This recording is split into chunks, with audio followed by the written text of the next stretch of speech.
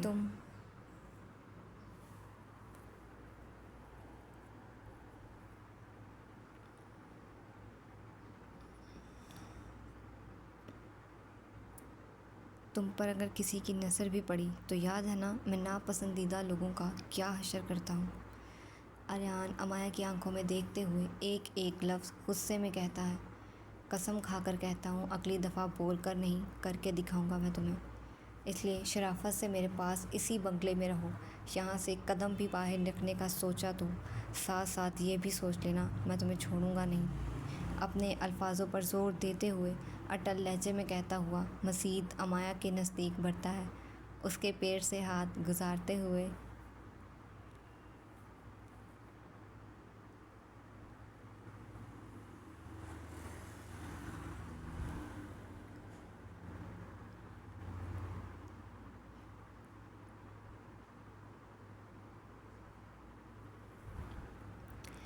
اس کی کمر کے گرد اپنی بازو کا حصار باندھتا امایا کو دروازے سے دور کرتا اسے اپنے سینے سے لگا جاتا ہے۔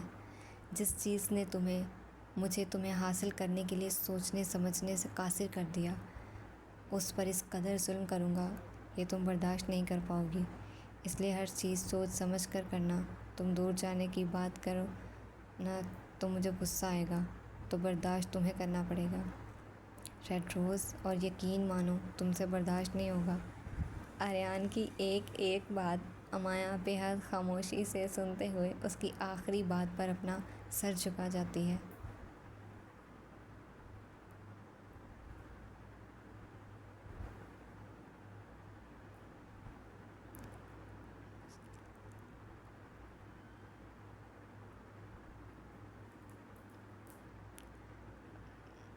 چینج کر لو ریڈ روز، مجھے بھوک لگ رہی ہے، میرا ناشتہ کھانے کی جگہ کچھ اور بنے اس سے پہلے۔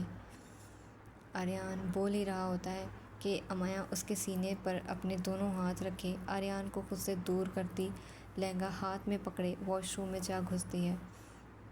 امایا کے جاتے ہی واش روم کے دروازے کو بند دیکھتے ہوئے آریان اپنے دونوں ہاتھوں میں اپنے بالوں کو جکڑے اپنی آنکھیں بند کیے گہری سانس لیتا ہے اور خود کو اور اپنی بڑھتی دھڑکنوں کو نارمل کرنے کی کوشش کرتا ہے۔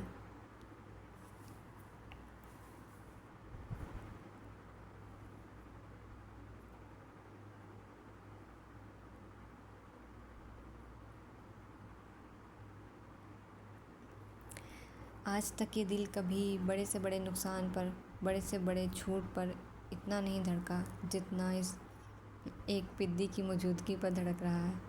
یا اللہ صبر دے مجھے کہ 1 مہینے میں سب ختم کر کے اس کے ساتھ بنا کچھ غلط کیے اس کی زندگی سے چلا جاؤں۔ آپ جانتے ہیں میرے نام کے ساتھ جڑ گئی ہے اور میرے کتنے دشمن ہیں، میری وجہ سے کسی معصوم کو نقصان ہو یہ میں ہرگز نہیں چاہتا ہوں، اس لیے اس کو عباس سے دور کیا ہے۔ جیسے ہی میرا مقصد پورا ہوگا عباس کو سچ بتا کر چلا جاؤں گا۔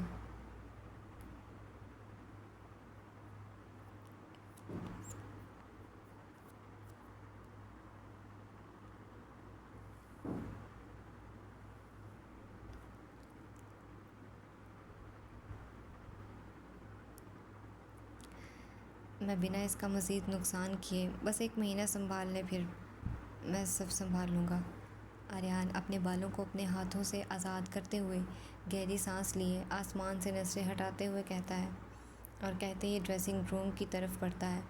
شیشے کے بڑے بڑے چھت سے لگے دروازوں کو کھولے اندر داخل ہوتا ہے، جہاں چاروں طرف آریان کے کپڑوں کے 3 پیس سوٹ اور normal jeans shirts trousers shirt تھے، تو وہیں اس کے سامنے الگ الگ جوتوں کے سیکشن تھے۔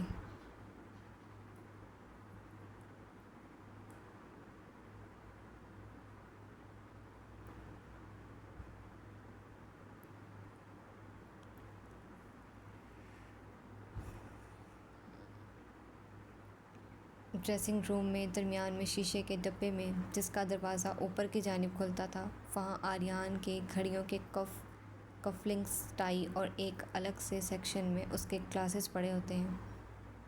ہر چیز ترتیب سے رکھی ہوئی تھی اور اسی کانچ پر ایک شاپنگ بیگ پڑا ہوا تھا جس میں ایک میرون کلر کی ریشمی فراک تھی جو آریان کے کہنے پر شہروز رات کو لاتا ہے، پر حویلی میں خود نہیں، ڈرائیور کے ہاتھ بھیجتا ہے، اور ڈرائیور نوکرانی کو دیے رات کو نکاح کے بعد امایا کی موجودگی میں ہی ڈریسنگ روم میں رکھ جاتی ہے۔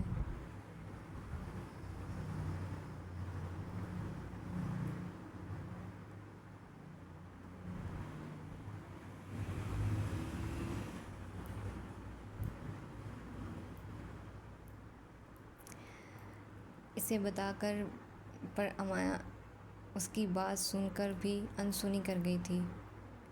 آریان ڈریسنگ روم میں داخل ہوتا ہے کہ سب سے پہلے نظریں اس کی شاپنگ بیگ پر پڑتی ہے، جسے دیکھتے ہی آریان اس کی طرف بڑھتا ہے اور شاپنگ بیگ شیشے سے اٹھائے واش روم کے دروازے کے باہر رکھ جاتا ہے، ہلکی سی دروازے پر دستک دیتے ہوئے، اور خود اپنے کپڑے لیے کمرے سے باہر نکلے گیسٹ روم میں شاور لینے چلا جاتا ہے۔ آریان کمرے سے باہر جاتا ہے